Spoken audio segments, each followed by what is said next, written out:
So this brings me to this question. When you assess a student's work, or just, exploring a gallery and looking at artwork, what are the elements that you look for that will tell you, this is a good piece of art?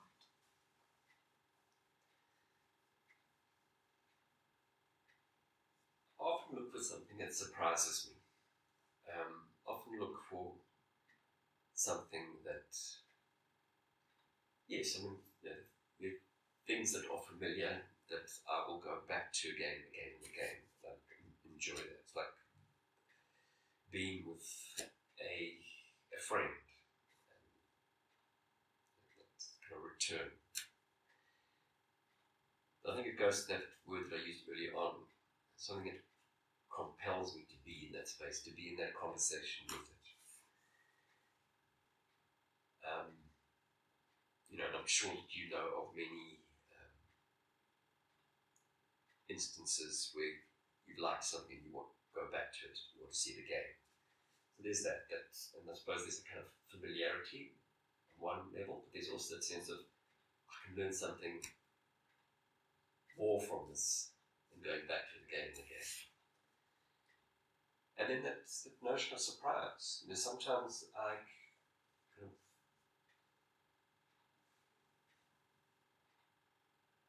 want to be stopped. I want to be made to think in a different way. So I've got a small painting in my lounge. It's by the South African painter Robert Hodges. He lectured at Wits in the Fine Arts Department for a number of years, and while he's at Wits, he was already a prominent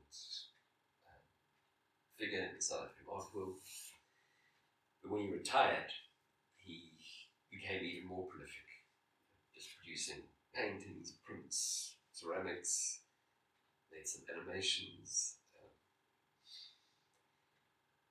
But I've got this little painting. It's from 1990, if I remember correctly, and it's called Street Scene. And I've had it up on the wall in the various places that I've lived in since the early 90s. And I never tire of looking at it. I never tire just this way in which it invites me to look at it from 10 meters away, right up close, and just to discover new things in it all the time. It's a strange painting. It's a painting from his series of works where he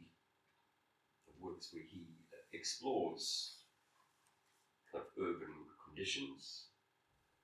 There aren't necessarily overt signs that it's Johannesburg, but there's a sense that there's this grittiness, this beauty, this ugliness that relates very, very strongly to a city like the one that we are in now. But also just the way in which he uses material paint. And I never tire of trying to establish exactly how he constructed the paint. So using this material and the decisions he makes to put this color with this color, to cover that paint with a flat black, to allow certain areas to be left in a more painterly state. So again, I don't know if I'm answering your question, but you are actually. No, there doesn't compel me to go back to it again and again, and I have a sense of learning something new from it. I build build on the experiences.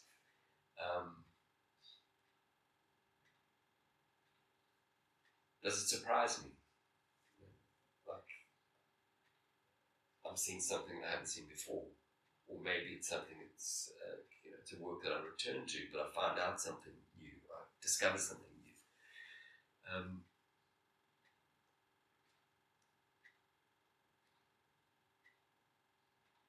So those would be some of the qualities. So it's not about, I was thinking. There's no list. I mean, I could write a list. I love lists, but what I wanted to say is it's not necessarily only about technical mastery. So I think the artists that are technically brilliant, but I don't feel the compulsion to stay in the work. I don't feel that it feeds me. I mean, there is some technically brilliant work that does that, but not all of it. There's some work that people might think is ugly, that I love.